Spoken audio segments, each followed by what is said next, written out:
this, guys. Underglow install. Look how clean that looks. All the way across.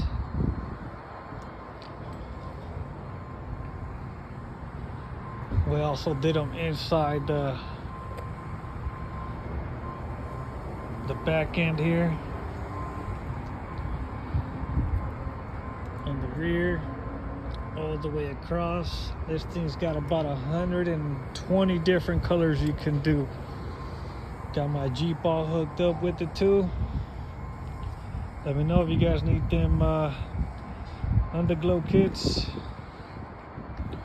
Got you guys covered for all your accessory needs. Only at D's Garage, baby. Let's roll.